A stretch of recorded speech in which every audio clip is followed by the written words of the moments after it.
The following clip is from my in-depth Habs Penguins play-in series preview. If you like it, check out the full video. The link is in the description down below. Also hit that subscribe button and you can follow me on Twitter, Instagram, and Facebook at Scotian Canadian. Cheers, guys. Go Habs, go, baby. Now let's look at team stats. I got a few different categories here and we will compare the Penguin stats to the Habs stats. We'll start with goals for and goals against.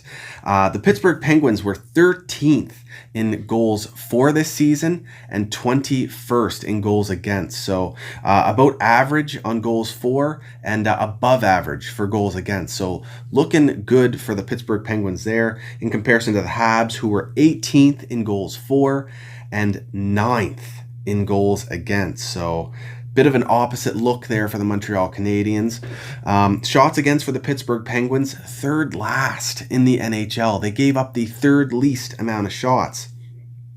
In comparison to the Habs, who finished 14th, which is quite average, so not too bad for the Habs there. Power play percentage, 19.9% for the Pittsburgh Penguins in comparison to the Habs, who sat at 17.7%. Little side note there, the Montreal Canadiens power play on the road was very, very good and did a lot of the heavy lifting for the Habs power play in general. It was dismal at home, but very, very good on the road, so that could help us actually, where we're not going to be playing in our home rink. Won't be fans around. It'll be just purely focused on hockey. I think that could actually do the Habs wonders in terms of not gripping their sticks so hard on the power play. Then we have penalty kill percentage. The Pittsburgh Penguins at 82.1%, good enough for 10th in the NHL, so in the top 10 for penalty kill, and that did not include Patrick Marleau for most of the season, so he'll improve their penalty kill as well. Then we have the Habs at 78.7%, 19th in the NHL, so definitely has to be better. Now we'll move on to scoring chances for the Penguins, and 23rd in the NHL. However, their shooting percentage is 10%. So when they get scoring chances, they finish. And scoring chances against, 27th in the league. So a testament to how well they defend. High danger scoring chances, the Penguins were 16th in the NHL, so about average. However, high danger goals, first in the NHL. So when they get their chances, they put it in the back of the net. Now in comparison, the Montreal Canadiens scoring chances for, third in the NHL, but a shooting percentage of 8.6%. A serious lack of ability to finish.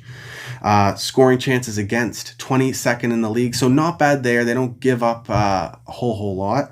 High danger chances, first in the NHL, but high danger goals, 18th. That is the worst. That's so bad. You got first in high danger scoring chances, but you're 18th in the league for high danger goals. Unbelievable. Once again, testament to their lack of ability to finish. So comparing the Habs forward group to the Pittsburgh Penguins forward group, it's clear who has the general advantage. The Pittsburgh Penguins, they're absolutely stacked, especially in their top six. You might say the Habs might have a slight advantage in terms of offensive output for their third line, but in general, the Pens have the better forward lineup, plain as day.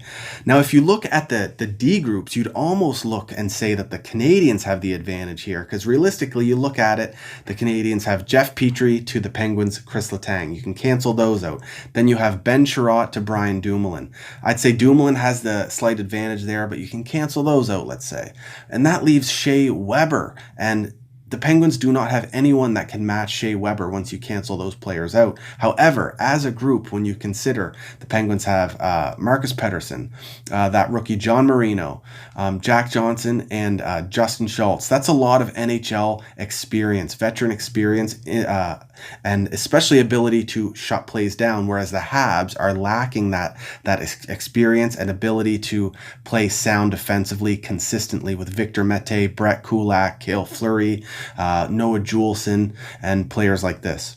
Now for goaltending, you got to give the Montreal Canadiens the advantage here. It's the only portion of the team when you compare the Pens and the Habs where you can give the Habs the advantage, even though Tristan Jarry had better stats than Carey Price. I mean, it's Carey Price. It goes without saying he is the best goalie between Price, Matt Murray, and Tristan Jarry. However, when you take into consideration the decors, if Price isn't going to get sound defense in front of him, it's going to be hard for him to do his job. Whereas the Pens are clearly strong defensively, and it makes that the jobs on their goaltending a lot easier. Montreal Canadiens keys to victory in this series. The Pens team play their top six heavy over 20 minutes a night, and the Habs will be rolling four lines. That's just how they play. End of the day, we need one of their centers to be shut down, either Malkin or Crosby, so Deneau has his work cut out ahead of him. The Habs also need to force the Pittsburgh defense to make mistakes in their own zone, so we need to see a heavy forecheck and have them making quick decisions and turning the puck over. Speaking of turnovers, Habs need to watch turnovers in their own zone because Pittsburgh will capitalize on all mistakes, and not just in the defensive zone. Montreal has a tendency for bad turnovers in their own offensive zone, which lead to odd man rushes, leaving Carey out to dry. We cannot see that happening. Another key to victory is that the Montreal Canadiens need to have a very strong penalty kill and block a ton of shots. And last but not least, of course, we are gonna need some of Carey's patented magic.